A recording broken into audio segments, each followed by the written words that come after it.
PLN atau Perusahaan Listrik Negara akan menyiapkan sistem kelistrikan andal untuk Istana Kepresidenan di Ibu Kota Negara, IKN, Nusantara. Direktur Utama PLN, Darmawan Prasojo mengungkapkan, sistem kelistrikan ini berbasis pada pasokan listrik ramah lingkungan dan didukung oleh teknologi pintar. Sistem serupa telah diterapkan PLN dalam revitalisasi kelistrikan di Istana Kepresidenan Jakarta pada 1/8. Revitalisasi ini akan membuat sistem kelistrikan di Istana Kepresidenan menjadi tempat yang paling andal di seluruh Indonesia. Darmawan mengungkapkan, revitalisasi kelistrikan yang telah dilakukan PLN di Istana Kepresidenan Jakarta merupakan tahapan untuk membangun sistem kelistrikan yang lebih andal di IKN. Untuk pembangunan sistem kelistrikan IKN, PLN menganut prinsip Green, Beautiful dan Smart berbasis Artificial Intelligence, AI.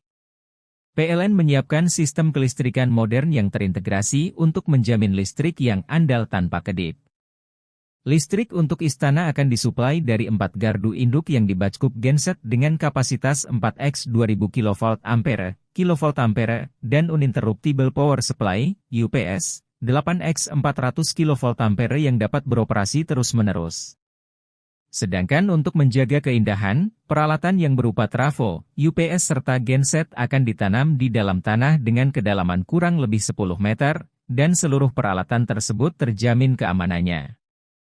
Selanjutnya, untuk penataan kabel akan dilakukan dengan menggunakan jaringan kabel bawah tanah, sehingga menjaga keindahan dengan tanpa adanya kabel di udara.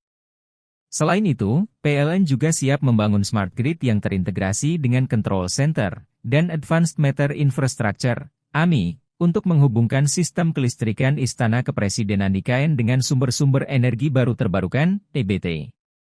Sementara ini pasokan listrik IKN akan ditopang oleh pembangkit listrik tenaga surya, PLTS, yang tersebar sebesar 50 MW, MW, dan tambahan pembangkit listrik tenaga air, PLTA.